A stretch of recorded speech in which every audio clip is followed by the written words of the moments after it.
Welcome, dreamers, to another journey through time's hidden corridors. I am your guide through the dreaming historian, where ancient mysteries whisper their secrets to those who dare to listen. Tonight, we venture into the sacred stillness of Göbekli Tepe, a tale shrouded in the mists of time, where megaliths rise from the dust and forgotten prayers still echo in the stones. This is the story of a temple that stood before the pyramids, before Stonehenge, and before writing itself a temple that rewrote the very beginnings of human civilization. Before we embark on this mystical journey, if these whispers from the past resonate with your soul, let your presence be known through a gentle light, and join our circle of dreamers by subscribing for more nightly journeys into history's hidden realms. Share with us, fellow dreamers, from which corner of the world you are joining tonight's contemplation. Let our global community of mystery seekers connect across time zones as we drift together into the past. Now, settle into comfort, close your eyes, and let the ancient voices guide you into peaceful contemplation. In the dawn before dawn, long before the first bricks of Babylon were ever imagined, there stood a hill that breathed with silence, a hill not born from mere soil and wind, but carefully swelled by the hands of time, stone by sacred stone. They called it Göbekli Tepe, the hill of the navel, and beneath its dusty crown, the earth held a secret that would wait patiently through 10,000 winters to be remembered again. The southeastern skies of ancient Anatolia once blushed with soft, golden light, gently washing over a vast plateau where grasshoppers sang and wolves paced silently through thorny underbrush. On this hill, where no city stood, and no metal sang its sharp refrain, a gathering of hunter-gatherers without farming, without riding, raised towering stones in great circles, etched with animals, symbols, and something else, something unknowable, something sacred. It begins not with what we see now, archaeologists and drones and lights, but with what once was. Before we called it a site, it was a place of memory and sky, a gathering place at the edge of human comprehension, where spirit and stone intertwine. The year was approximately 9600 BCE.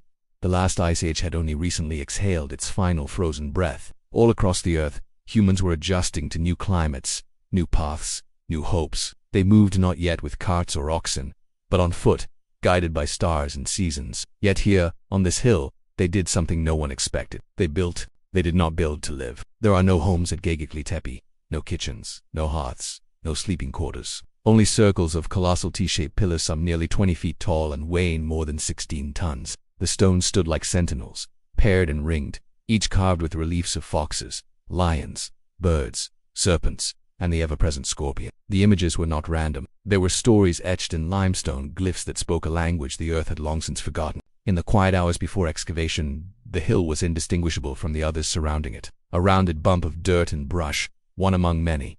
Shepherds passed it, dust blew over it, until, in 1963, a survey team stumbled upon a few strange stones poking from the earth.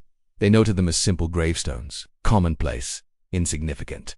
The hill waited again. Not until 1994 did the whispers grow louder. A German archaeologist, Klaus Schmidt, stood at the hill and listened not with ears, but with a kind of stillness. He felt something. He believed something lay beneath. And when they began to dig the hillside, stone circles emerged.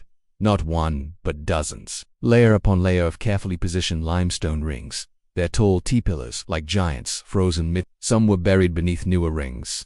Others were sealed with rubble. Each circle seemed to overwrite the one before it, not by destruction, but by burial, as if preserving memory through concealment. Klaus Schmidt said of the place, "This is not the work of farmers. This is the work of visionaries." And indeed, there were no traces of domesticated grain, no clay pots, no bricks. Yet these stones required planning, labor, and reverence. Who were these people who could move such giants with no wheels? Who carved animal spirits with no metal tools?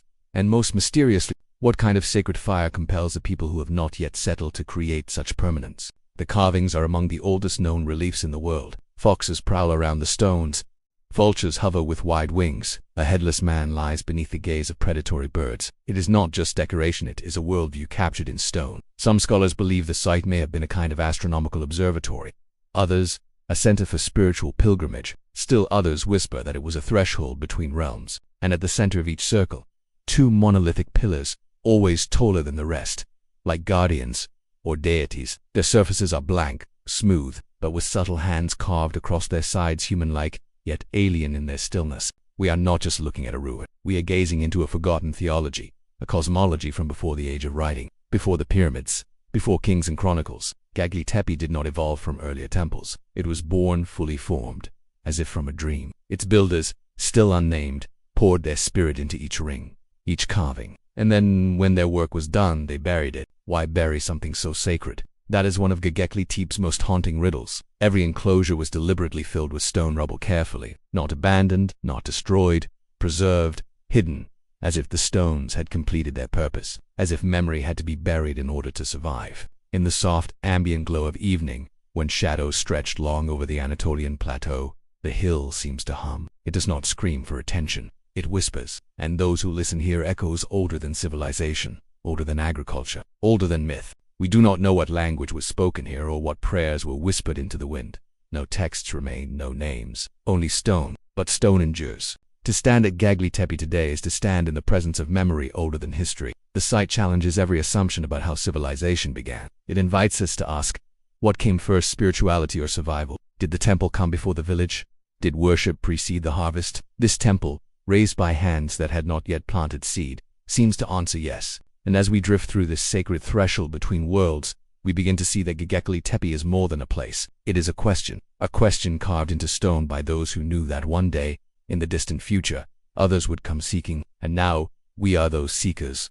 Let us go deeper. Let us walk among the buried rings, beneath the watchful eyes of fox and vulture. Let us descend into the heart of mystery. Let us enter the dream of Göbekli Tepe. Beneath every grain of sand on Göbekli Tepe, there lies a cosmos of intention. Though the ground may appear dry and lifeless to the hurried eye, within its silence stirs the residue of ritual sacred geometry woven into limestone, star patterns etched into architecture, and meanings encrypted in curves and shadows. What we see as ruins are not remnants of chance, but echoes of celestial order pressed gently into Earth's skin. When the first archaeologists brushed back the dust and exposed those circular enclosures, it was not just a revelation of stone, but of staggering complexity. These were not chaotic piles of rocks. The pillars were placed with care. The circles bore symmetrical rhythms, and they were oriented not randomly but with their own silent logic. Some pointed to the stars. Imagine yourself there in the twilight of the 10th millennium BCE, standing atop the plateau as darkness deepens. The sky above is unlike ours, crystal clear, unpolluted, endless. The Milky Way cuts through the heavens like a luminous river. The constellations speak not just in patterns, but in stories. Some scholars now believe that the builders of Göbekli Tepe embedded astronomical knowledge within the very layout of the site, knowledge that predates formal calendars and observatories by millennia. One theory suggests that these circular enclosures align with the rising and setting of Sirius, the brightest star in the night sky. Around 9100 BC, Sirius would have first become visible from this region due to precession of the equinoxes, a subtle wobble in Earth's axis. If so, then the builders might have seen this star as the return of something divine, a celestial herald, and Göbekli Tepe may have served as a stage to honor that return. But this is only one layer of the skybound mystery. The T-pillars themselves may represent more than stone guardians. They may be stylized humans. They are anthropomorphic shapes, with arms gently carved down the sides and hands folded across the abdomen, suggest upright beings that stand between the heavens and the earth. In some circles, two larger pillars dominate the center, facing each other like twin deities or ancestral spirits. Around them, smaller stones encircle in reverent symmetry. It resembles a cosmic court, a stellar parliament, and carved upon these pillars is a bestiary not drawn from imagination, but from life. There are foxes, snakes, wild boars, aurochs, cranes, and scorpions, all creatures that coexisted with the early humans of this land. Yet they are not arranged in hunting scenes or mere decoration. They appear in symbolic positions, carved with deliberate prominence. It's as if each animal carried meaning, playing a role in a mythic framework that we no longer possess the key to read. One pillar known by archaeologists as Pillar 43 holds an especially cryptic relief, nicknamed the Vulture Stone. It shows a headless human body, a vulture carrying what appears to be a sphere or a sun disk, and various other symbols arranged in strange association. Some researchers have proposed that this image may encode a celestial event, a comet impact. Perhaps, others suggest it illustrates ancient beliefs about death and the soul's journey through the sky. And while debates stir in the modern world, Göbekli Tepe remains indifferent. Its silence remains profound. What is perhaps most enchanting is that all of this was built by people without metal, without wheels, without written language. The stones were quarried from the limestone bedrock using flint tools. They were moved, somehow, across uneven terrain, and raised upright without cranes or pulleys. Some stones weigh more than 20 tons, yet they were transported and lifted by human hands that held a vision. To call these people primitive is to misunderstand entirely. They may not have had cities, but they had stars. They may not have tilled fields, but they understood symbolism. They may not have written books, but they carved meaning into the earth. Even the way the site was constructed shows a layered approach to memory. As one circle was used, it would eventually be deliberately buried. Then another circle would be built nearby, sometimes above, sometimes beside. The oldest known enclosure DIB and C were deeply buried beneath younger layers. It's as if the past was not erased, but sealed, not forgotten, but sanctified. Why bury something so sacred? Perhaps it was a ritual of renewal. Perhaps they believed that memory, to endure, must return to the earth from which it came. Or perhaps each buried enclosure was a passage, H1 marking an age, a vision, a celestial phase. Consider this. The act of building Göbekli Tepe predates agriculture. And yet, many archaeologists now believe that the construction of the site may have led to the invention of farming itself. To support large gatherings of workers and pilgrims, they needed food. Food required planning. Planning birthed cultivation. In this view, the sacred gave rise to the practical. The temple came first and the village followed. This turns our assumptions on their head. We often think that religion evolved after survival was assured, but Göbekli Tepe hints at the opposite, that the spiritual impulse, the drive to connect with something beyond, may have driven humans to gather, to settle, to change the course of civilization itself. In this way, Göbekli Tepe is not just old, it is foundational. It is the memory beneath memory, the root from which culture grew.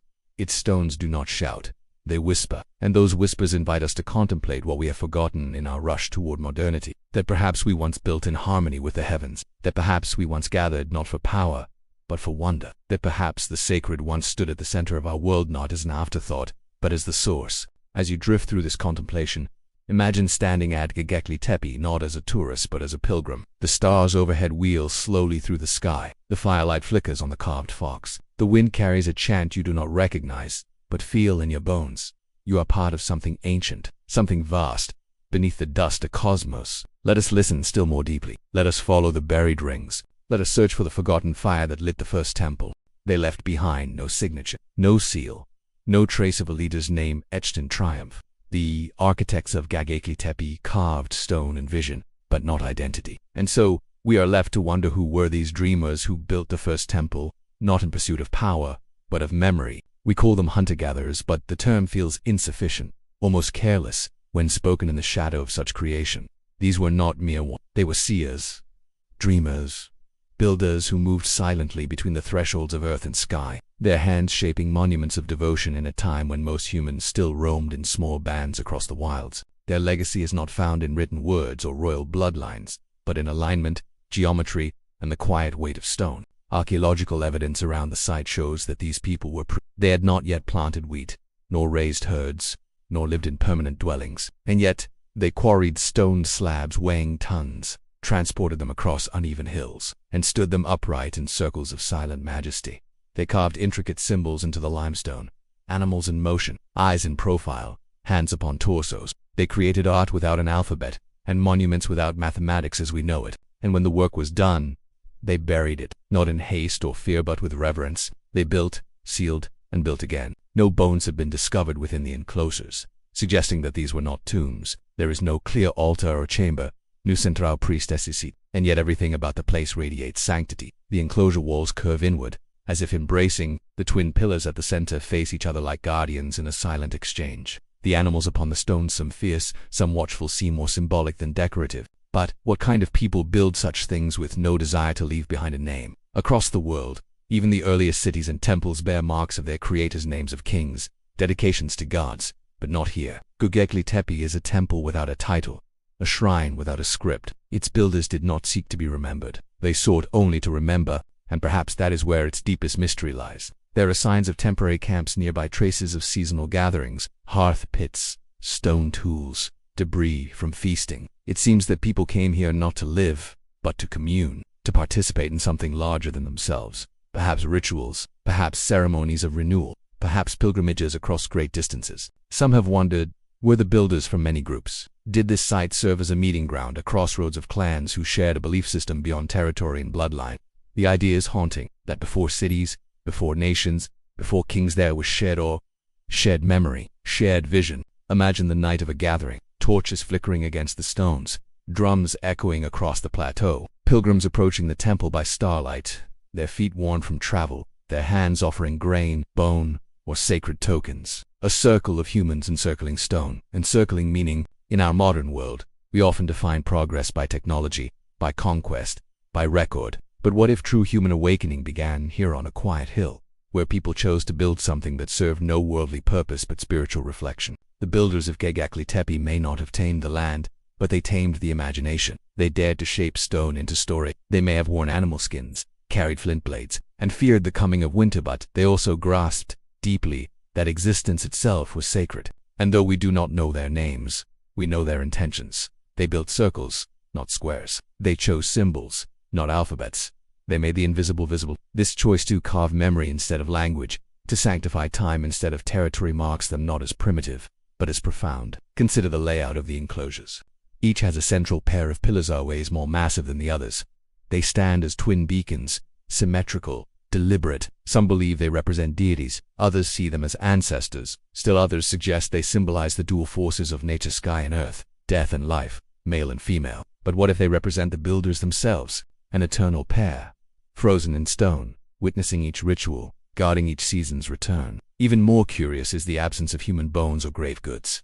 This was not an acropolis. The people who came here did not seek immortality in burial. They sought transcendence in presence, and this presence was shared, not owned. There were no walls around the site, no fortifications, no gates to keep the uninvited out. Göbekli Tepe was open to the sky, and open to those who came in reverence, a sanctuary that belonged to all, and to no one. When modern archaeologists dig into the soil, they find layers of rubble used to bury each phase of the temple. These were not natural collapses, they were intentional. The enclosures were sealed with care, filled in as if to preserve their sanctity, not erase it. This is where the builders become something more, not just artisans, but keepers of memory. In a world without history books, they used soil as a sacred curtain, burying one vision to raise the next, a continuity of mystery, a cycle of sacredness. And so we arrive at a paradox. The people who built the oldest temple in the world may also have been among the first to understand him. They knew that stone would outlive voice, that memory, to endure, must sometimes be hidden. They built for the stars, for the ancestors, for the dream, and now, thousands of years later, their dream rises again from the dust. We do not know their names, but we know what they believed in. Let us walk now into the circle of their silence. Let us listen not with ears, but with breath. Let us follow their memory deeper into the earth, for in their namelessness lies something timeless, something waiting.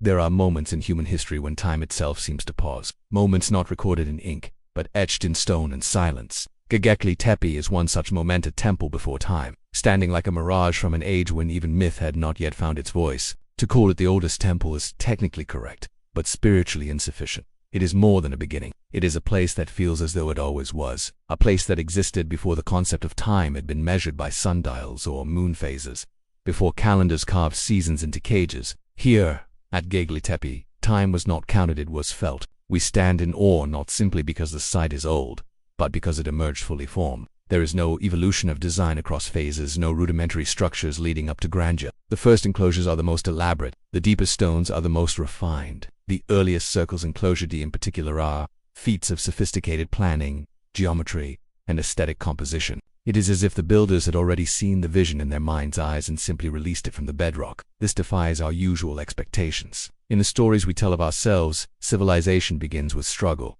and gradually ascends. First come the tools, then the structures, then the temples. But Göbekli Tepe seems to say otherwise. The temple came first, and the implications of that statement echo through the corridors of archaeology like a sacred chant. Imagine the world in which this temple was born. There were no nations, no cities, no money or written records.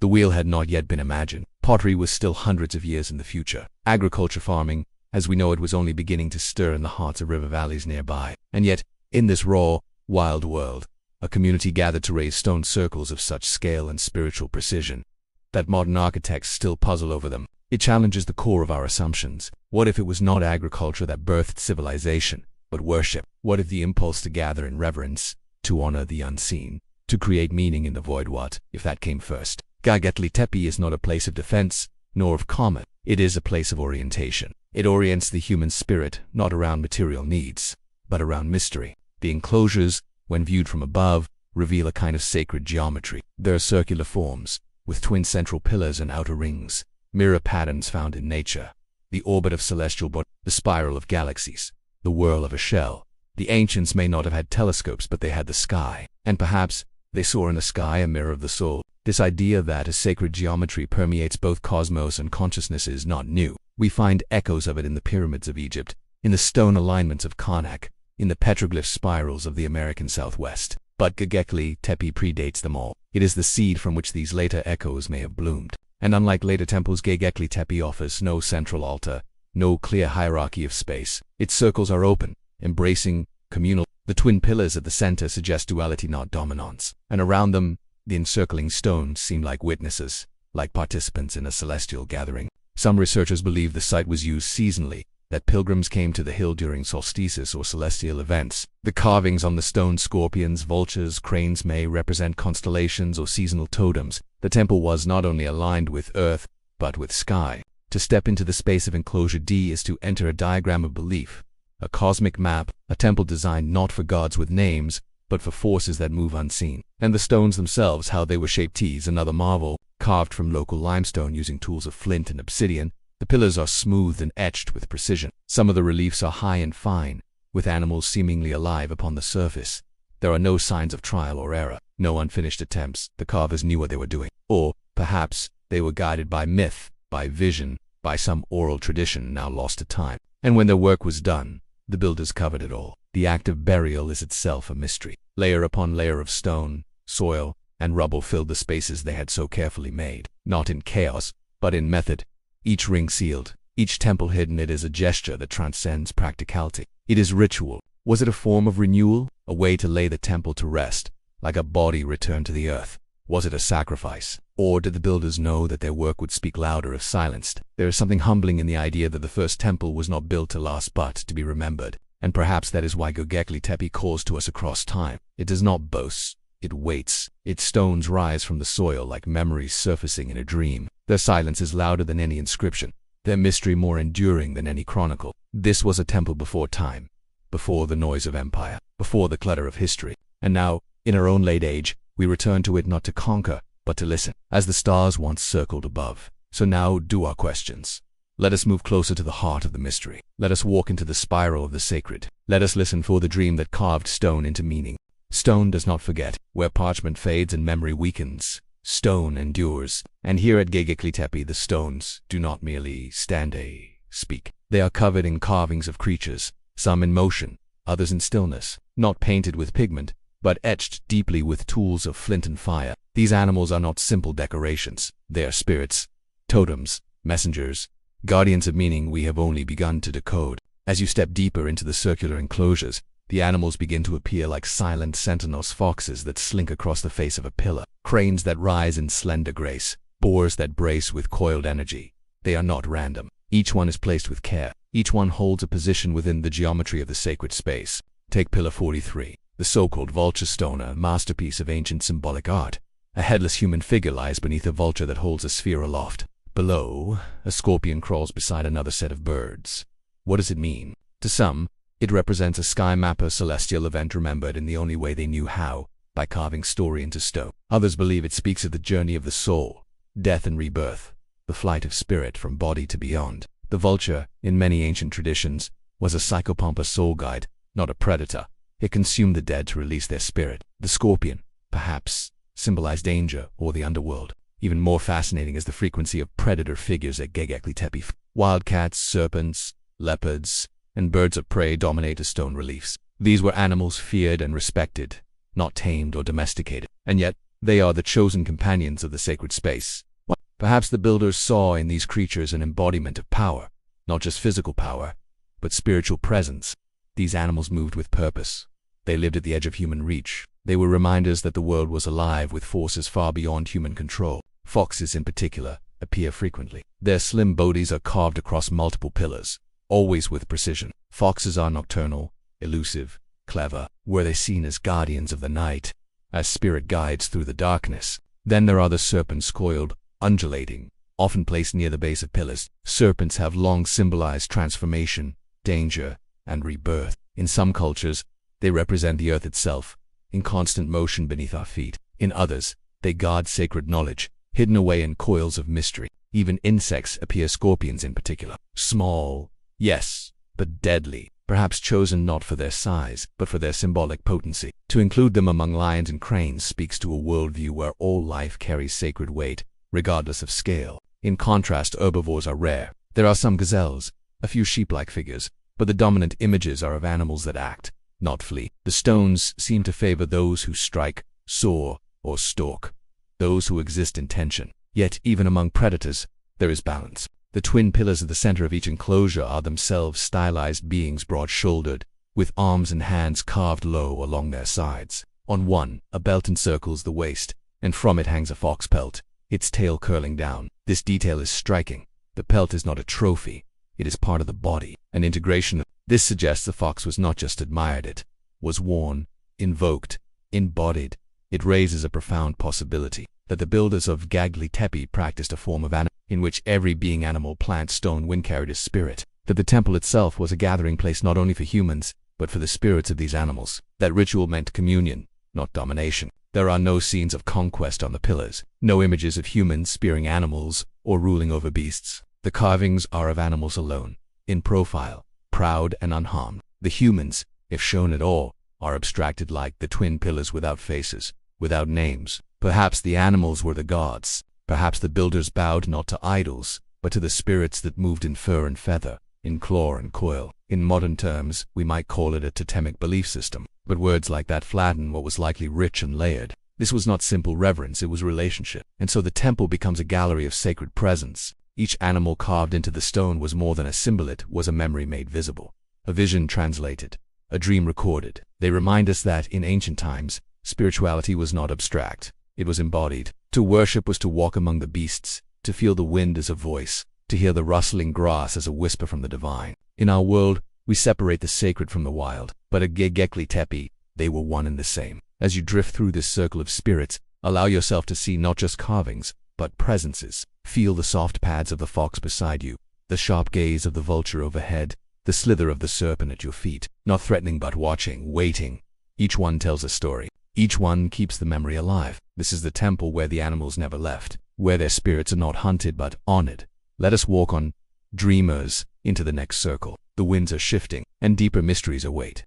In a world before alphabets, before script and scroll, before the scratch of reed on clay or ink on parchment, there was still language, but it was not made of letters. It was carved in curves and shadows, in symbols etched into stone, in silence that resonated more deeply than sound. At Göbekli Tepe we find such a language without words. The site holds no writing in the way we understand it. There are no tablets, no inscriptions, no names, chiseled for glory. And yet, meaning pours from every pillar. The animals, the shapes, the placements all speak. They speak to something ancient within us, a knowing that precedes literacy, a memory we carry in the folds of our subconscious.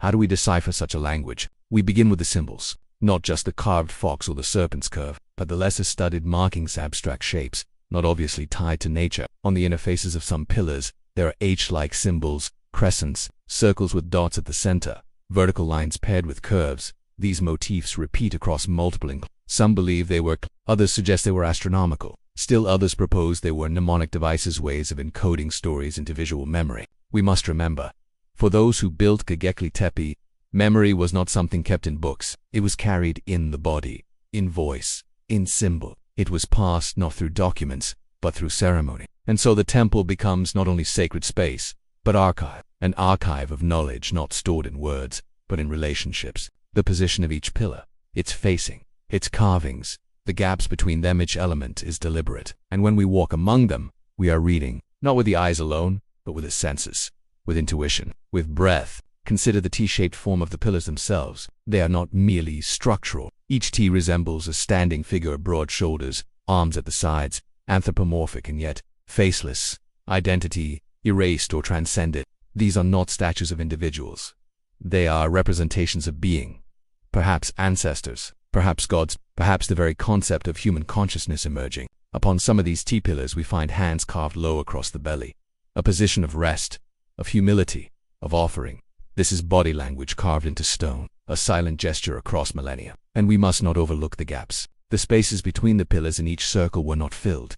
They form openings, portals between presence and absence. As one walks through, there's a sensation of threshold, moving from one layer of meaning to another, like passing through verses in a poem with no written line. Some scholars have tried to impose known mythologies onto the site. They look to Mesopotamian pantheons, to Egyptian motifs, to the cosmic diagrams of later civilizations. But Göbekli Tepe resists these frames. It belongs to no known canon. It is the preface to them all. Its language is older than myth. older than metaphor. It is the raw, dreaming syntax of the sacred. One cannot help but wonder, was the very act of carving these symbols a form of prayer? Each groove etched with flint, each contour shaped with breath and sweat, not to decorate, but to invoke, to bring the invisible into form. This was not art for display, it was ritual, a conversation with the beyond, and the absence of spoken word becomes itself a kind of message. That truth, at its most profound, is not shouted, it is held in stillness. In a time before treaties, before contracts, before proclamations, the builders of Göbekli Tepe chose stone as their voice, a voice that would not fade with time, that could not be burned or forgotten. And yet how curious that they buried it, as if language itself must be hidden to be preserved, as if the sacred must be silenced to remain pure. It raises an ancient question. Is the deepest wisdom the one that cannot be spoken? Is mystery itself a kind of language? When we stand at Göbekli Tepe among the carved foxes and faceless giants, we are reading not a story, but a dream of a people who did not write, but remembered, who did not speak, but sang in stone. And in this temple of the unspoken, we too are invited not to analyze, but to feel, to listen without ears, to understand without explanation. As the wind traces its invisible fingers through the enclosures, as the sun casts slow shadows over carvings long hidden, we are being spoken to, not in words, but in presence, in the weight of stone, in the hush between pillars, in the sacred grammar of silence. This is the language without words, and we, the listeners across time, are finally beginning to hear it. In the world of stone and silence that is Göbekli Tepe, the greatest act of memory may have been an act of burial. It seems counterintuitive. We bury to forget, we bury to seal away, to move on, to relinquish. Yet here, at the hill of the navel, the builders buried what they most revered. They did not let it decay, they did not abandon it to wind and time. They filled it, carefully, stone by stone, with intention, with precision, as if preserving a secret, as if memory, to endure, must first be hidden. Why would they do this? There are no signs of destruction in the enclosures, no toppled stones, no fire scars, no tools broken in haste. Instead, the filling is composed of smaller stones, animal bones, flint tools, and soil are layered with care, almost ceremonially. Some archaeologists have described it as a sacred entombment, not of bodies but of meaning. They did not bury their dead, they buried their temple, and in doing so, they may have ensured it would one day speak again.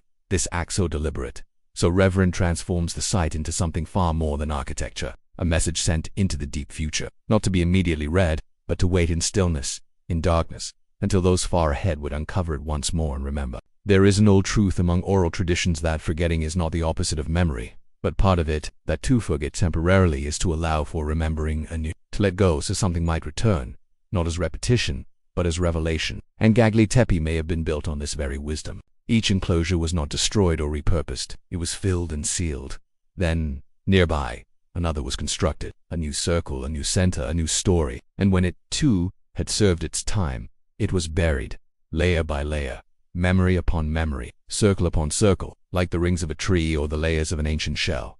This slow burial was not a sign of decline. It was a ritualized closure, like folding a sacred cloth after ceremony, like extinguishing a flame after prayer. We often imagine early humans as practical, survival-driven, primitive, but at Göbekli Tepe, we see something else entirely. We see a people who engaged deeply with impermanence, who honored the ending as much as the beginning, who knew that sacredness is not in the display, but in the rhythm. Bury, begin again. This rhythm echoes across spiritual traditions. In Hinduism, the cycle of creation, preservation, and destruction. In ancient Egypt, the daily death and rebirth of the sun. In Buddhism, the sand mandala hours of delicate construction, then deliberate Göbekli Tepe, it seems, belonged to this eternal dance. And by burying their most sacred creations, the builders did not abandon them. They returned them to the earth where they would be cradled, held, remembered by the soil until the world was ready once again to ask, what came before? We were not ready until now. It took us over 10,000 years to return. And now, as archaeologists peel back the layers, the circles emerge like visions from a dream long forgotten, not ruined resting, not lost waiting. What did they know, these nameless builders, that we have forgotten? That the most powerful stories are not always shouted, that sacredness sometimes requires silence, that to last, one must let go. Their act of burial was not an erasure, it was a blessing, a sealing of memory in earth and darkness and time. And now, as we awaken to its presence, we are not merely discovering ruins. We are unearthing a message, a prayer that slept beneath the dust. It calls not for conquest but for contemplation, not for answers but for reverence, not for light but for gentle, enduring shadow. Let us listen closely. Let us descend into the burial not as archaeologists, but as pilgrims. Let us stand with humility in the space between memory and forgetting, and understand that here, at the beginning of our known world, someone chose to leave a gift buried so that it might one day be remembered.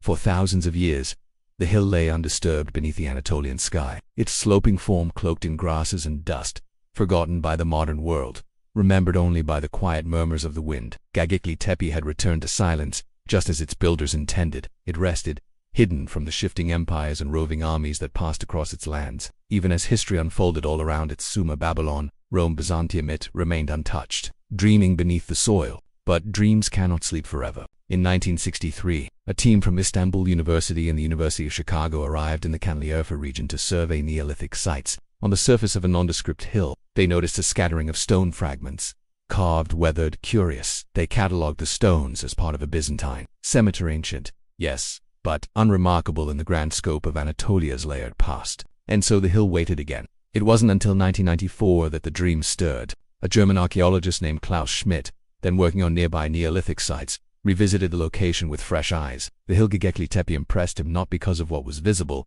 but because of what was absent. The fragments were wrong for a cemetery. The carvings too old, too stylized, too deliberate. The hill itself was unnatural, a mound with secrets beneath. Schmidt felt it, and he began to dig. With every brush of soil, every cleared stone, the past began to awaken, not in bursts, but in whispers. Circular enclosures emerged, T-shaped pillars, carvings of foxes, serpents, and vulture symbols from a world with no writing, yet overflowing with meaning. It was a discovery that defied everything. At first, even the experts could not believe it. The pillars were massive, precisely carved, and set in carefully arranged circles. How could such a complex site have been constructed in the Stone Age? The dating came next, and with it, astonishment. The site dated back to the 10th millennium BCE, at least 11,500 years ago. Older than the pyramids, older than agriculture, older than history. The hill had waited for just this moment for humanity to be ready to remember. News of the discovery slowly rippled across the archaeological world. Scholars were hesitant. If the dates were true, Göbekli Tepe shattered the timeline of civilization. Temples were supposed to come after settlements, after farming, after the so-called Neolithic Revolution. But Göbekli Tepe stood proudly before them all. It did not follow history, it redefined it. And yet, for Schmidt, the discovery was never about rewriting textbooks. It was about listening to the ancient language of stone.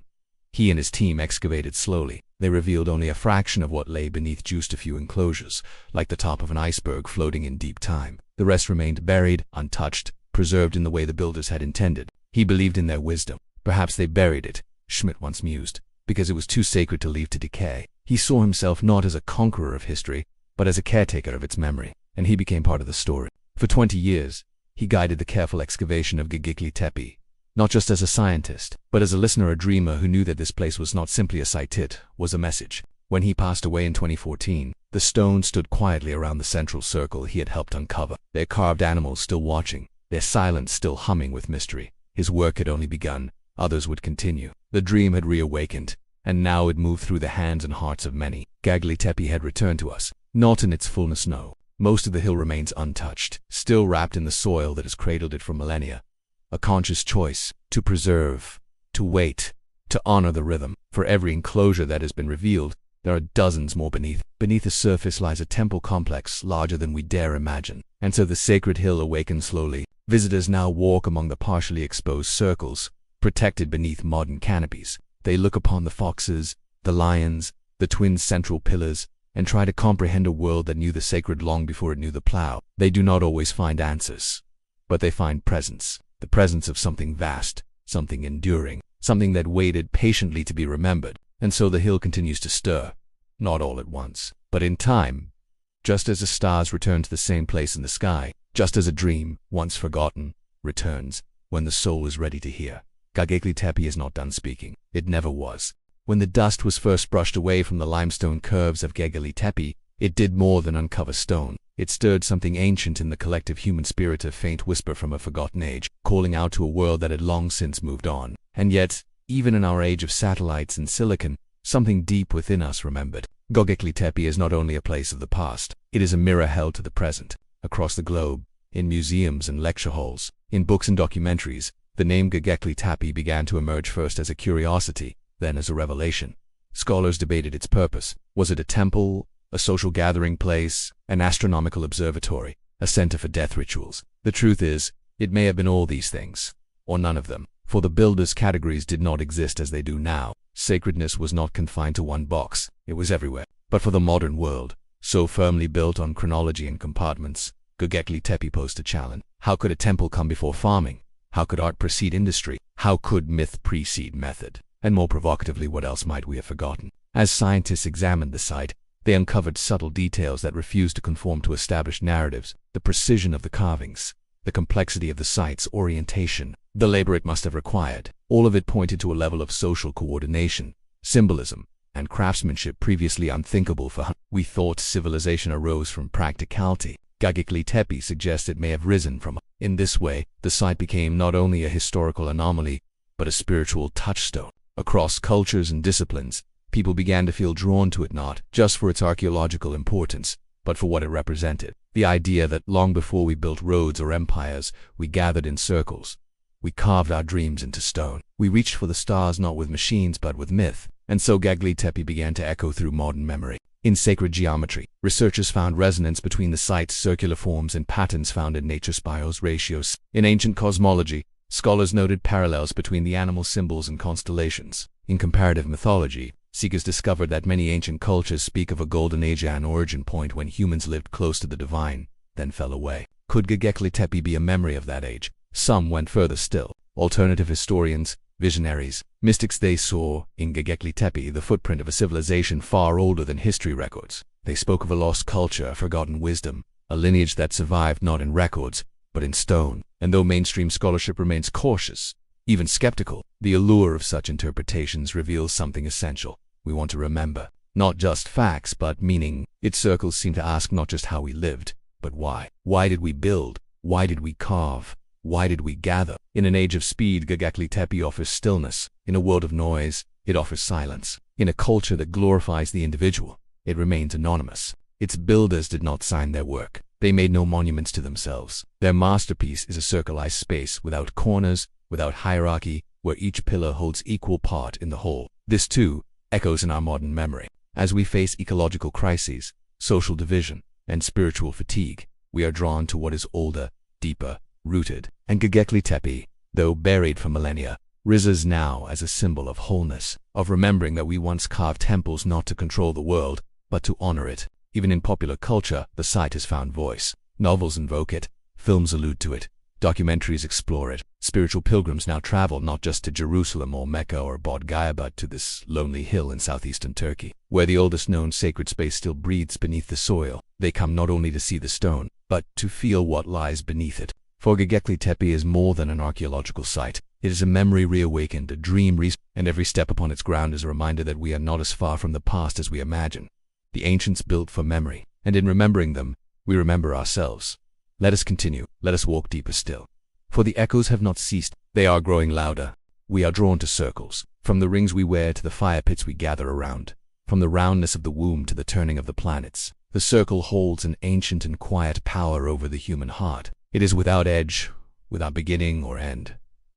It embraces rather than divides. And so it is no wonder that at Göbekli Tepe, the oldest known sacred space, the circle forms its core geometry. Each enclosure at Göbekli Tepe is a circle of stone. Within it, two larger T-shaped pillars rise from the center, surrounded by smaller upright stones that form the perimeter. This form is repeated across the site, sometimes overlapping, sometimes layered, sometimes buried, but always circular. Why did the earliest temple builders choose this shape? Perhaps because it was already inside them. Before language, before nation, before boundary, the circle may have been humanity's first sacred idea. The circle echoes the pupil, watching and reflecting. It echoes the sun, the giver of warmth and time, the moon, the keeper of tides and rhythms.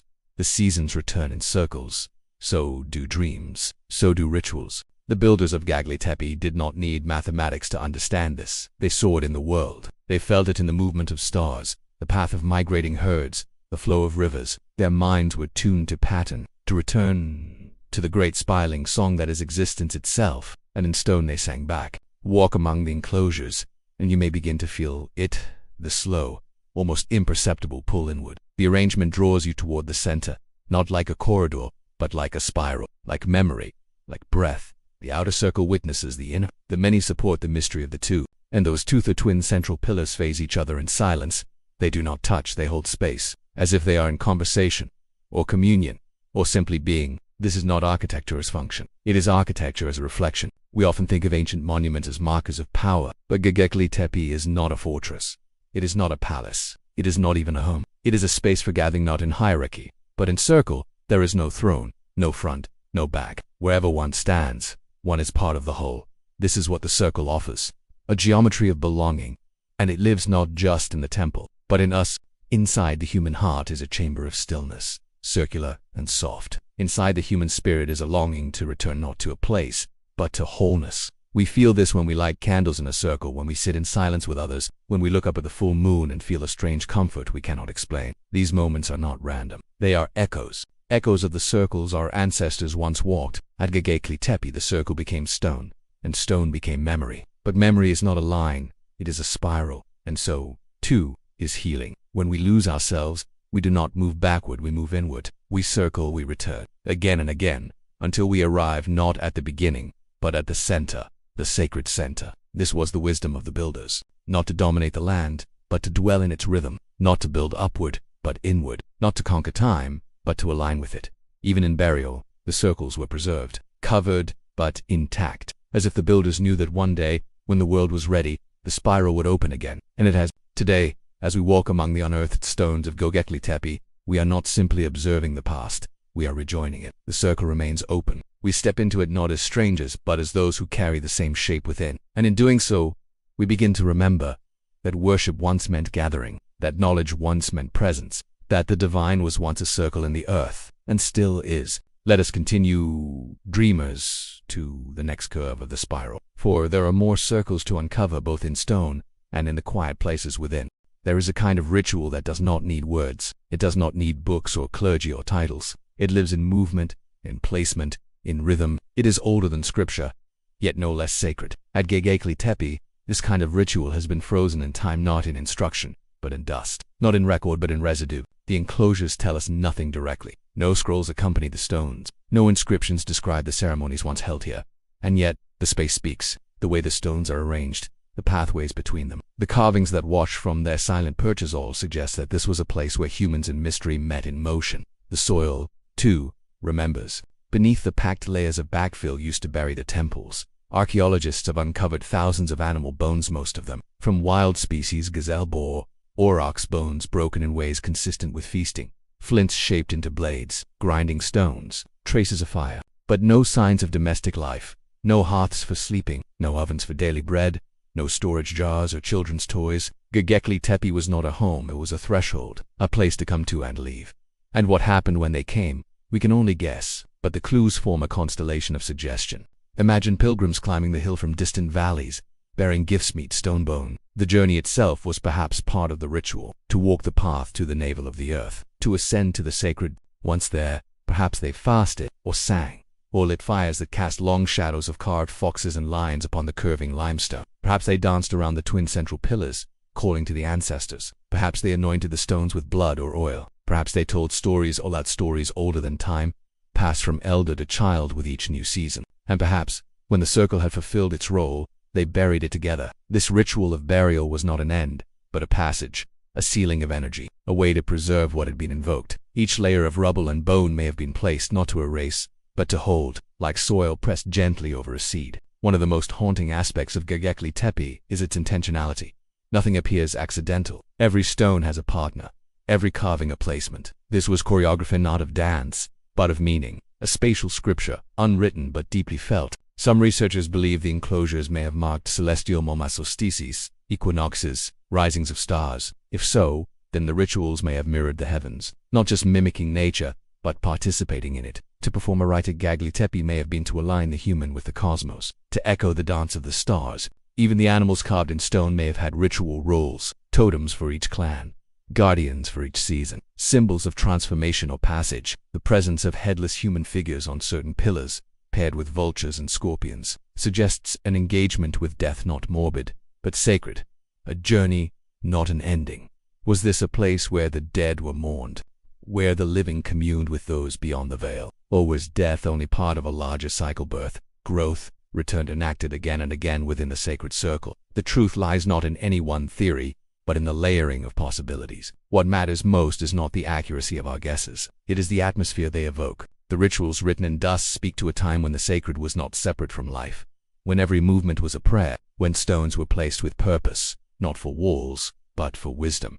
In this sense, Göbekli Tepe offers us more than history. It offers a model, not of belief, but of being, a way to live in reverence, to walk slowly, to place things carefully, to listen before speaking, to remember that some rituals require no instruction, only presence, only stillness, only a willingness to participate in something larger than oneself. As you breathe in the air of the high plateau, feel the dust that once held footprints. Imagine your own among them. The rhythm continues.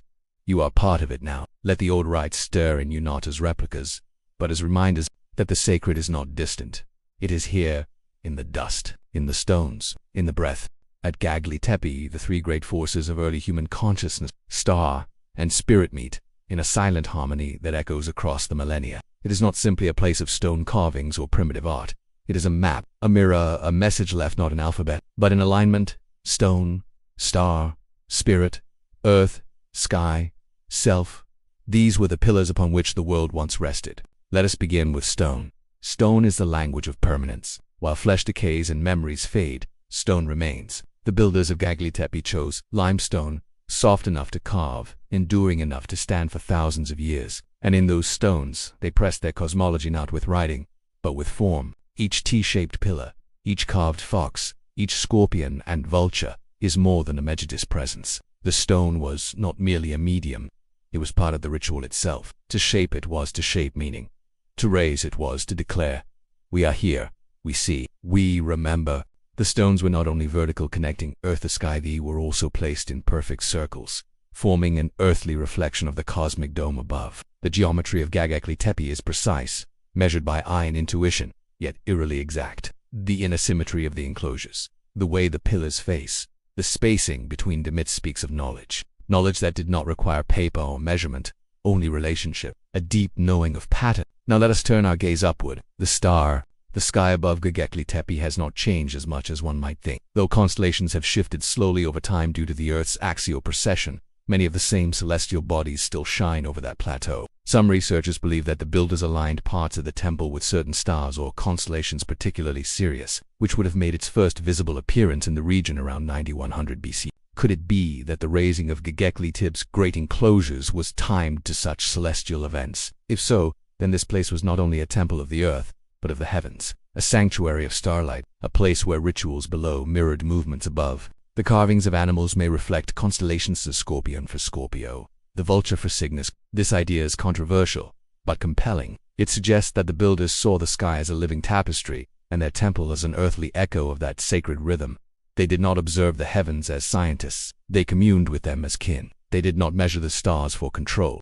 They watched them for wisdom. In the silence between breaths, in the flicker of firelight beneath constellations unchanged for 10,000 years, the builders of Göbekli Tepe became participants in a cosmic dance. And at the center of that dance, the third force, spirit, is what connects stone and star. It is the breath between matter and meaning. It is what animates the carvings, what gives depth to the silence, what transforms architecture into ritual. We know nothing of the gods the builders may have worshipped. No names, no idols, no creeds survive.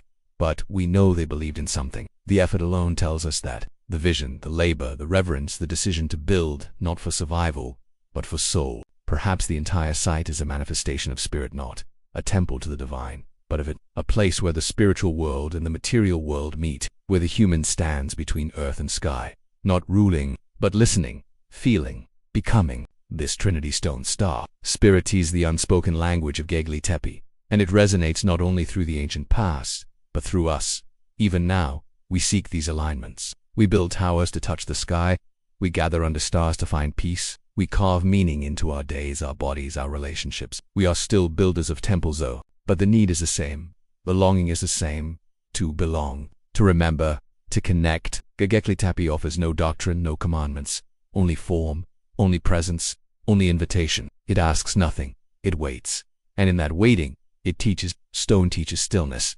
Star teaches wonder. Spirit teaches reverence.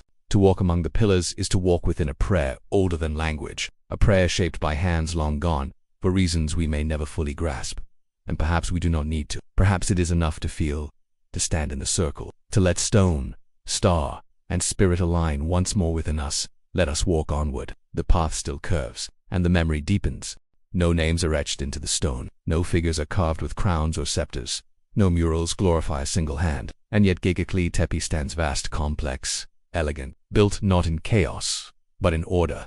Not haphazardly, but with vision. A vision so enduring that it sleeps beneath the earth for over 10 millennia, only to emerge still whispering its truth. But who imagined it? Who dreamed the first circle? Who placed the first stone? These were the forgotten architects, invisible to history, yet immeasurably influential. They were not kings or priests as we understand them. No thrones, no weapons, no palaces have been found at the site. And yet, someone or some group guided the vision, the scale, the symmetry, the symbolism. They speak of planning, of intention. This was not simply a gathering of workers, it was a collaboration of minds, and those minds reached deeply into something eternal. They did not build for utility, they built for meaning. Let us imagine them not as myth, but as presence. They lived in a time before writing, before agriculture, before architecture had names. Their shelters were temporary, their food gathered from the wild. Yet something in them stirred, a call not of necessity, but of purpose. Perhaps in dreams, perhaps in stories passed from elder to child. An image began to form, a space where the world and the unseen might touch. A space shaped like a circle, guided by instinct, by observation, by memory older than words. They began. Perhaps they selected a hill already touched by wind and starlight, a place that felt alive. Perhaps they knelt to the earth and drew patterns with fingers before tools.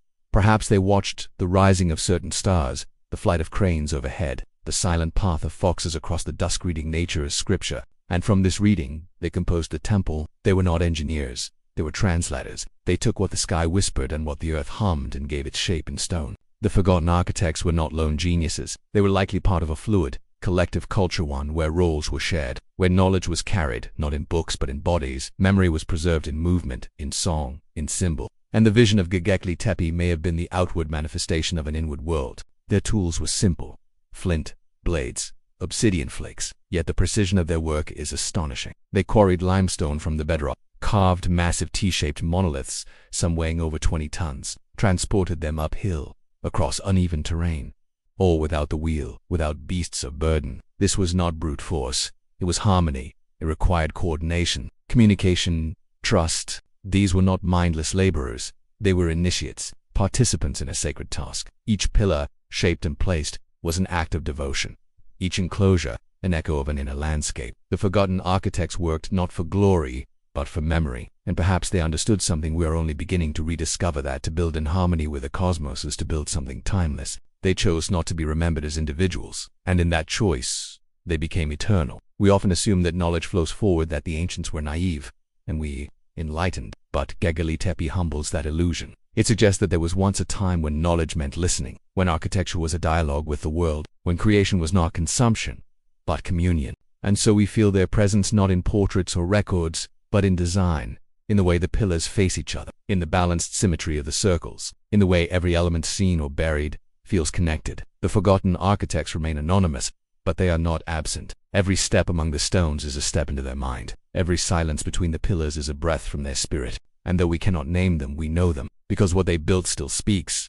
It speaks of reverence, of patience, of a wisdom that comes not from conquest, but from contemplation. And if we are quiet enough, still enough, humble enough, we might hear them even now, not as ghosts, but as teachers, as guides from the deep past, showing us that to build with soul is to build forever. Let us continue. The circle turns still, and the mystery calls us onward. To walk upon the hill of Göbekli Tepe is to walk upon memory, not metaphor, not poetry. Literal memory, layered, compacted, sealed beneath your steps. The ground is not merely soil, it is a vault, a whispering archive of dreams, beliefs, rituals, and silence. Every footstep stirs the sleeping past, even if we do not hear it. Only a small portion of Göbekli Tepe has been uncovered. A few enclosures, enclosure D, C, B, and a have been carefully excavated, their circles exposed to light for the first time in 10,000 years. But the hill is vast, and the work deliberate. Most of its secrets remain underground, unseen, untouched, by choice. Archaeologists have chosen not to rush. They listen to the site, honor its slowness. The builders buried their temple layer by layer. It should not be hurried back into the light. And so it remains. Beneath the exposed circles lie dozens more. Aerial scans and ground-penetrating radar have revealed ringed anomalies throughout the mound, shadows of what still sleeps, potential enclosures, passageways, chambers. Each one could hold new carvings, new arrangements, new visions. But we already know what they are. Memory. This is a place built not just to be seen but to be remembered, to store sacredness in the earth like a seed in winter, a cycle of concealment and revelation, and the earth has kept the memory well. Even the soil itself is part of the story. The fill used to bury the enclosures was not natural erosion, it was carefully placed. Stone chips, bone fragments, ash, tools, broken offerings. It was a ritual backfill, a ceremonial closing, not destruction but preservation, as though the builders knew. The best way to protect something sacred is not to display it, it is to return it to the earth, and let it wait. The memory beneath our feet is layered not only in stone and bone, but in silence. We do not hear chants or prayers, but we feel the echo of them. The shapes of the circles, the way the pillars face inward, the recurring animal motifs. They speak of repeated acts, rituals performed again and again, the kind of repetition that forms memory not only in place, but in people. Even the act of burial becomes part of that memory. Seal the temple, let the earth hold it. Return when it is time. In many traditions, memory is not stored in texts, but in the land. Mountains remember, rivers whisper, sacred groves carry ancestral voices. Göbekli Tepe belongs to this lineage, a place where meaning was pressed into the ground, not to hide it but to preserve it in the deepest way. There is also another kind of memory here, the memory within us, because when we walk among these stones, when we run our fingers along the carved forms, something stirs, something ancient, something pre-verbal. We may not understand the symbols, but we recognize the gesture, the intention, the reverence. We remember what it feels like to gather in a circle, to lift our eyes to the sky, to offer something of ourselves to the unknown. The memory beneath our feet is also the memory within our bones. We were not made for boxes and straight lines. We were made for circles, for the spiral of time, the rhythm of seasons, the return of stars. Perhaps that is why Göbekli Tepe affects people so deeply. It is not just about what we learn, it is about what we remember. In our sleep, in our stillness, in the subtle corners of consciousness that language cannot reach. There, it waits beneath the hill, yes, but it also waits within us, to be remembered, not with facts, but with feeling. So let us walk gently here. Let our steps be soft, let our breath slow. Let the memory rise not only from the earth, but from the soul. And in doing so, we honor the ones who built, the ones who buried, the ones who believed, not in permanence, but in the power of return. There are places on this earth where the sacred does not fade, even when the stones fall, even when the names are forgotten, even when the people are long gone. The ground remembers. It holds a kind of light, quiet but unyielding. Göbekli Tepe is one of those places, a hill where the sacred once stood and somehow still stands. No incensaries here now, no chants echo through the air, yet the space between the pillars is filled with presence, a presence that lingers like mist in early morning, clinging to the limestone, settling into the dust. It is not imagination, it is memory, not yours, not mine, but something older, something collective, the memory of what it meant to be human before history, before city, before title. Where the sacred once stood, silence now reigns. But it is a living silence. It listens, it breathes, it receives. The pillars, smooth with age, still face inward, their gaze fixed not on the outer world, but on each other, on the invisible space between them. That space empty and full is the heart of Göbekli Tepe, not the carvings, not the size of the stones, but the space they hold. It is a space made not for power, but for presence. Where the sacred once stood, time was circular. The sun rose and set, the stars wheeled overhead, and people gathered not to conquer the world, but to reflect it, to mirror it, to kneel within it. They did not come here to build an empire, they came here to belong. Perhaps that is what sacredness meant, then not dogma or domination, but alignment, with sky, with earth, with the breath of the world. Today, visitors arrive with cameras, notebooks, quiet. They stand on the metal walkways built to preserve the site, looking down into enclosures D and C and B, trying to piece together the why. But maybe the why is not a question for the mind. Maybe it is for the spirit. Maybe the why lives in the hush between footsteps, in the way the wind wraps around the hill, in the way the fox carved in stone still watches, and in that watching, still teaches. This place is not a ruin. It is a presence. Where the sacred once stood, we now stand, changed, not because we understand it all, but because we have stepped into the quiet courage of those who built without ego, those who carved without a signature, those who gathered without a need to conquer. It is easy, in the modern world, to forget what sacredness feels like. We race, we consume, we measure, but Göbekli Tepe invites us to stop, to return, to step into a circle where the center is empty and therefore full, where you are not above, nor below, only among, only within. This hill reminds us that the sacred does not belong to any one people, or place, or belief. It emerges wherever humans act with reverence, with stillness, with the understanding that we are not the authors of the world, but part of its unfolding script. The builders are gone, but what they touched remains. What they believed still breathes. Where the sacred once stood, the earth still holds that breath. And we have returned, not to rebuild, but to witness.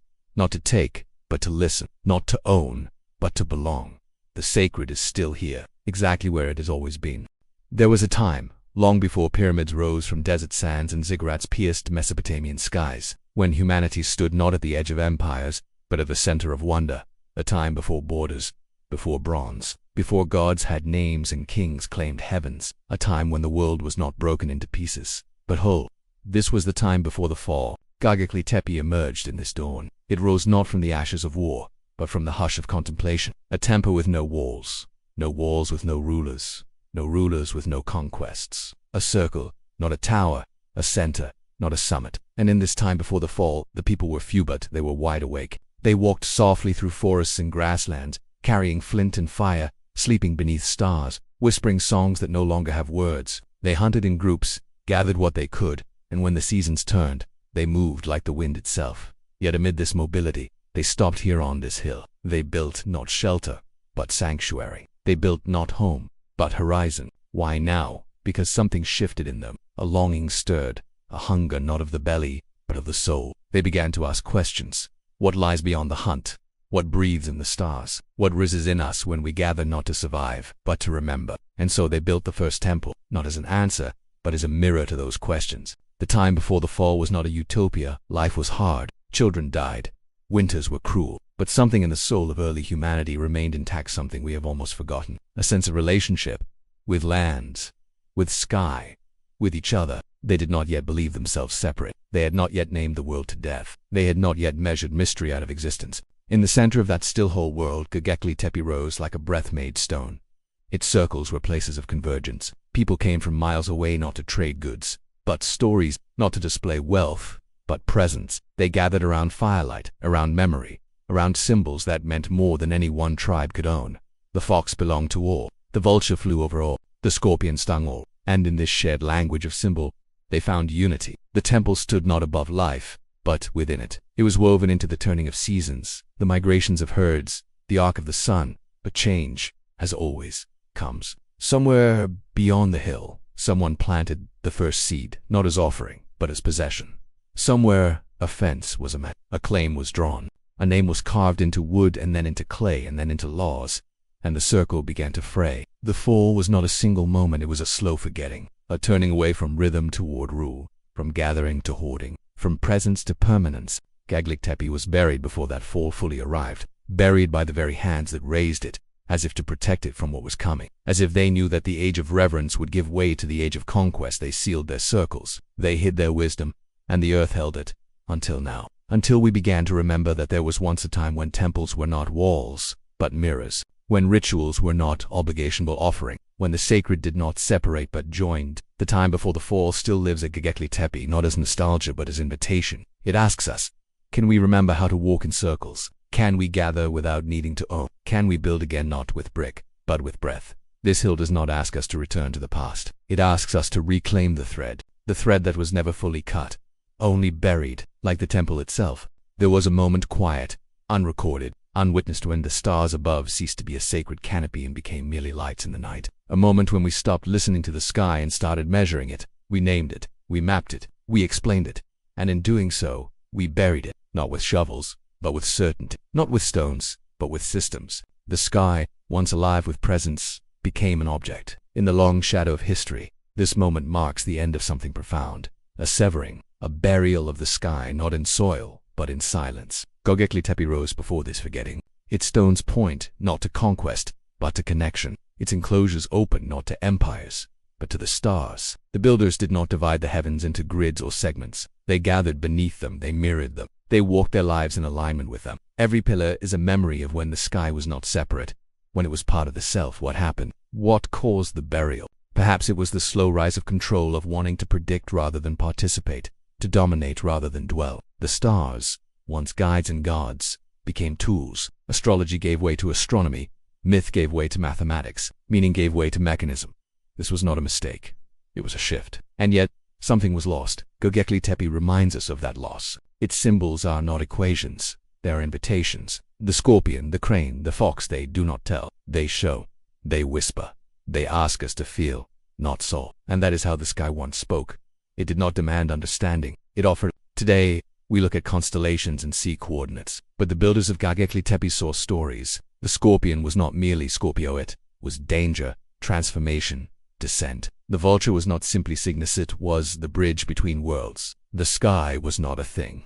It was a being. And then we buried it. We built towers, but forgot to look up. We launched satellites, but stopped listening. We created calendars, but abandoned ceremony. We lit our cities so brightly, we can no longer see the stars. This is what Göbekli Tepe quietly mourns, not with sorrow, but with stillness. It waits because the sky is not truly gone, only hidden, only buried. Like the temple itself, the builders knew something we forgot, that remembering is a sacred act, that what is buried is not lost, it is resting. And now, the sky begins to stir again. People once more gather under open night. They build observatories not only for science, but for silence. They feel in their bones what cannot be taught, that the stars do not ask to be explained. They ask to be seen, to be known, to be honored, just as they were on that Anatolian hill 10,000 years ago, where circles mirrored constellations, where stone pointed to star, where ceremony was alignment, not control. When we buried the sky, we buried part of ourselves. But like Göbekli Tepe, the sky remembers. It waits beyond the glow of modern life. It waits in the high places,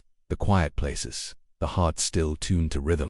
And now, as we stand upon the sacred hill, we are given a chance to see the stars again, not with analysis, but with reverence, to lift our eyes, not to measure, but to belong, to uncover what was never truly lost, only buried. In every age there are those who do not forget. They carry no titles, they write no manifestos, but they listen. While the world spins louder and faster, they move in silence. They walk slower. They touch the earth with bare hands. They look to the sky and see not signs but story. They are the ones who listen, and they are listening still. At Göbekli Tepe you can almost feel their footsteps beside yours. Not ghosts, not myths, but echoes. Some wear the robes of archaeologists, brushing soil from stone with reverent care. Some arrive barefoot at dawn, whispering prayers in no known language. Some stand in stillness, tears in their eyes, moved by something they cannot name. They have come not to explain but to remember, not to conquer the mystery but to be changed by it. The ones who listen know that knowledge does not always speak in volume. It comes in breath, in timing, in the hush between. They are not just found at the hill in Anatolia. They exist everywhere, in forest shrines, desert pilgrimages, midnight rooftops. They are among the elders who speak slowly and with meaning, among the children who feel without filter, among the artists who carve circles into clay without knowing why. They are the inheritors of Göbekli Tepe's wisdom. Even if they have never heard its name, they are the ones who feel the pull of the ancient, who know that there is more to the world than what can be bought or sold, who understand that to belong to the earth is not weakness, it is remembering. The builders of Göbekli Tepe were listeners too. They listened to wind, to animals, to sky, to the inner rhythm of time itself. They did not build their temples from ambition. They built from invitation, and those who now rediscover them do so in the same spirit. They listen. The ones who listen do not seek to control the past. They allow it to speak. They do not rush excavation. They wait for the stones to emerge when they are ready. They do not fill gaps with noise. They let mystery remain, because they know mystery is not a flaw in the story. It is the sacredness of the story. The ones who listen are the reason the temple still speaks. For a site to survive 10,000 years, something more than stone is needed. It needs memory, it needs guardians, it needs attention, quiet, reverent attention. It needs listeners. There is a story told without words that passes from one listening soul to another, from the hands that carved the fox to the eyes that traced it centuries later, from the footsteps that circled the pillars in ritual to the hearts that circle it now in awe. This story lives, and it lives in you, too. If you are reading this still, slowly you may be one of them, one of the ones who feel the pull of the old hills, who wonder not only what was built, but why, who sense the sacred in shadow, in spiral, in silence. You do not need to be an expert. You only need to be present, to breathe deeply among the stones, to let the wind speak, to let the stars remind you, to remember that you are not alone in your listening, that others have listened, too, long before you, and long after. In the end, all paths lead back to the beginning, not in repetition, but in rhythm, not in sameness, but in return. This is the wisdom of the circle, that ancient silent shape which the builders of Göbekli Tepe carved into the earth as if echoing the very bones of the universe. It is no accident that the first known temple took the form of a ring, that those who had no written language, no cities, no kings, no monuments to themselves chose to create circles of stone. They remembered something we have tried to forget, that time is not a line, it is a cycle. That presence is not found in conquest, it is found in return. And now, 10,000 years later, we too are beginning to remember. We are beginning to feel the weight of our straight lines, roads, deadlines, timelines, pipelines, and we are turning back toward the spiral, the season, the sacred circle. The circle does not move forward, it turns. And in that turning, we are invited to rejoin what was never truly left. At Göbekli Tepe, the builders returned again and again to their sacred hill. Each generation buried what came before, not to hide it, but to honor it. Each new enclosure was a continuation, not a replacement, a deepening, not a departure. They did not build higher, they built inward, and in doing so, they modeled a kind of spiritual architecture we are only now beginning to understand, a way of being that does not seek to rise above, but to root below, a way of life that does not ascend in towers, but descends in reverence. When we return to the circle, we return to this wisdom. We remember that everything is connected, that seasons return, that wounds heal in spirals, that healing itself is not linear. We return to the breath, to the pulse, to the pattern that lives in leaf and galaxy, in heartbeat and tide. Göbekli Tepe is not just the oldest known temple, it is an ancient mirror, a circle that shows us the shape of sacredness. And in that sacredness, there is no hierarchy. The center is empty, and in that emptiness is space for all. In our world, we often seek the center for ourselves, but in the circle, the center is not owned, it is shared, it is held, it is presence. To return to the circle is not to abandon progress. It is to remember its purpose, to reconnect movement with meaning, to reconnect the future with the root. We are not asked to abandon our tools or forget our sciences. We are asked to pause, to breathe, to gather again not in rows, but in circles, to meet not as strangers, but as kin. The circle at Göbekli Tepe still stands not only in stone, but in the space between us when we remember how to listen, when we sit together, not to speak first, but to hear, when we move not to escape, but to return. The return to the circle is the return to what we always were, and always will be. Let us walk that curve once more. With quiet feet, with reverent breath, with the memory that we never truly left. Stone does not forget. Long after the fires go out, after voices fall silent, after footsteps turn to dust, stone remains. It sleeps but it does not die. And in that sleep, it dreams. Göbekli Tepe is one such dream, resting beneath the earth for 10,000 years until time itself turned gently and called it forth. The sleep of stone is not emptiness. It is memory, held so deeply that even the soil breathes with it. This hill Göbekli Tepe has not only endured, it has waited, it has listened. It has whispered through the roots of grasses, through the feet of shepherds, through the quiet gaze of stars that have never stopped circling overhead. And now, as we come to the close of our spiral through this ancient place, we feel it. The great hush of time, not the absence of sound but the fullness of silence, a sacred pause, a space where history softens and the soul listens. The dream of time lives here. It lives in the curve of the pillars, in the way the twin central stones never look outward, only inward. It lives in the stories etched into the stone, foxes walking without footsteps, vultures flying without sky. It lives in the spaces between carvings, the unanswered questions, the mysteries left deliberately intact. Göbekli Tepe reminds us that time is not what we think. It is not always forward. It is not always measured. Sometimes, time is still. Sometimes, it curls back. Sometimes, it waits for us to become quiet enough to hear what was always present. The dream of time is not a fantasy. It is a memory of when we were more than minds, when we were participants in the great rhythm, not merely observers, when the sacred was not separate, but all around. The sleep of stone and the dream of time are not two things. They are one. Stone is the earth dreaming of spirit, and time is the spirit returning to stone. Here, on this hill, we see that most clearly, in the circles carved before kings, in the carvings shaped before scripts, in the gathering of souls before nations, when the sky was not charted but known. This is why Göbekli Tepe matters, not only because it is old, but because it remembers. It remembers what we are slowly remembering again. That silence is sacred, that circles are healing, that stone holds breath, and that the dream of time is still unfolding. Even now, even here. As you rest from this journey, let the image of the temple return to you not as a ruin, but as a presence. See the twin pillars standing in starlight. Feel the earth cool beneath your feet. Hear the wind tracing the edge of a long-forgotten chant. You are not outside this dream. You are part of it. The spiral closes gently now, not with an end, but with a return to breath, to memory, to the sacred hush where stone sleeps and time still dreams, and where you, dreamer, are never alone, only listening and remembering. And so, dreamer, our journey through the ancient breath of Göbekli Tepe comes to its close. Let the echoes of this sacred hill linger gently in your thoughts, like mist curling over a sleeping landscape. The stones we visited tonight are not just relics of the past, they are mirrors of the soul, carved with care, buried with purpose, and reawakened by memory. May you carry with you the hush of the temple's circles, the stillness of its pillars, and the weightless wisdom of its silence. For within each of us, a circle waits, a still center, a sacred breath, and when the noise of the world grows too loud, may you return not to the hill in Anatolia, but to the memory it has left within your spirit. Close your eyes. Now, let the night take you. Let the ancient stars above Göbekli Tepe guide your dreams, as they once guided the builders who shaped stone in rhythm with the sky. Let your breath slow. Let your thoughts soften. You are part of something vast and quiet. You are walking paths, long forgotten but never lost. Sleep well, dear dreamer, and when you wake, wake gently, with the memory of stone, with the dream of time, with the silence of circles still turning. Until next time, may peace wrap around you like earth around a sacred hill. Good night.